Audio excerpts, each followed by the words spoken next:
তো ফাইনালি কিন্তু অন্নপূর্ণা ভান্ডারের টাকা দেওয়ার ডেট ঘোষণা করে দেওয়া হলো। তো কবে থেকে টাকা দেবে, কারা পাবে, কারা পাবে না, তো সব কিছু কিন্তু আজকের এই ভিডিওতে বলবো। তো নতুন চ্যানেলটাকে সাবস্ক্রাইব করুন এবং চলুন দেখা যাক কবে থেকে টাকা দেবে এবং কারা পাবে, কারা পাবে না। তো আজ কিন্তু 5ই আগস্ট। তো যেটা সূত্র মারফত জানা যাচ্ছে যে 16ই আগস্ট কিন্তু আবার অন্নপূর্ণা ভান্ডারের টাকা ছাড়া হবে। তো কারা পাবে, সবাই কি পাবে? না, সবাই পাবে না। কারণ 25শে জুলাই থেকে 29শে জুলাই পর্যন্ত কিন্তু ভেরিফিকেশন হওয়ার কথা ছিল। তো সেক্ষেত্রে কিন্তু ভেরিফিকেশনগুলি হয়নি, কারো হয়েছে কারো হয়নি। তো সেক্ষেত্রে কিন্তু ভেরিফিকেশন ডিলে হওয়ার কারণে মুখ্যমন্ত্রী কিন্তু বলেছেন যে 15ই আগস্ট পর্যন্ত ভেরিফিকেশন হবে বাড়ি বাড়ি।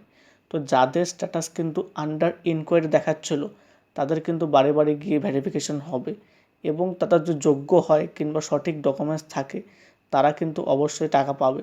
তো সেই 15ই আগস্ট যদি ভেরিফিকেশন কমপ্লিট হয়ে যায় তাহলে কিন্তু 16ই আগস্ট তারা কিন্তু টাকা পেয়ে যাবে।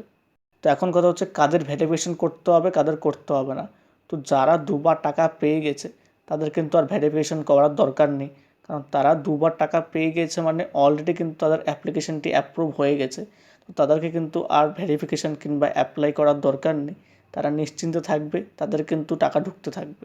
তো এখন কথা হচ্ছে তাদের যদি অ্যাপ্লিকেশনটি অ্যাপ্রুভ হয়ে থাকে তাহলে এই মাসে কেন টাকা ঢুকলো না? এই মাসে কিন্তু টাকা এখনও কাউকে দেওয়া হয়নি, টাকা দেওয়া কিন্তু বন্ধ আছে। সুতরাং এই ভেরিফিকেশানটি কমপ্লিটের জন্যই কিন্তু টাকার প্রসেসটি বন্ধ আছে। যদি ভেরিফিকেশানটি কমপ্লিট হয়ে যায় তাহলে কিন্তু 16ই আগস্ট থেকে ধাপে ধাপে টাকা ছাড়বে। যারা যোগ্য অর্থাৎ অ্যাপ্রুভ হয়ে গেছে তাদের টাকা কিন্তু আগে ঢুকবে এবং যাদের ভেরিফিকেশান হচ্ছে তাদের কিন্তু টাকা একটু সময় লাগবে, কিন্তু অবশ্যই ঢুকবে। তো এই মুহূর্তে কিন্তু যে ওয়েবসাইটটি আছে সেটা কিন্তু কাজ করছে না, অর্থাৎ স্ট্যাটাস তো চেক করাই যাচ্ছে না এবং যারা নতুন অ্যাপ্লাই করবে তাদের কিন্তু অ্যাপ্লাই করা যাচ্ছে না। তো আমার মতে যাদেরকে এই দায়িত্বটি দেওয়া হয়েছে অর্থাৎ এসডি অফিসের কোনো স্যার কিংবা বিএলআরও, তাদের কাছে কিন্তু লগ ইন আছে। তো তাদেরকে কিন্তু আপনার মোবাইল নাম্বারটি বললে কিংবা ওটিপি দিলে কিন্তু তারা স্ট্যাটাস চেক করতে পারবে, কারণ তাদের কাছে লগ ইন আছে।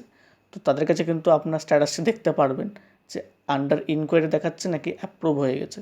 যদি আন্ডার ইনকোয়ারি দেখায় তাহলে কিন্তু আপনার ডকুমেন্টস রেডি করে রাখুন, কারণ খুব শিগগিরই কিন্তু ভেরিফিকেশন হবে এবং ভেরিফিকেশন না হলে কিন্তু টাকা পাবেন না। আমি কিন্তু এইসব ভিডিও সবার আগে দেবো। যদি আমার চ্যানেল নতুন হয়ে থাকো তো চ্যানেলটিকে অবশ্যই সাবস্ক্রাইব করে রাখো, কারণ এইসব অন্নপূর্ণা ভান্ডার বিষয়ে সবার আগে কিন্তু আমিই বলবো।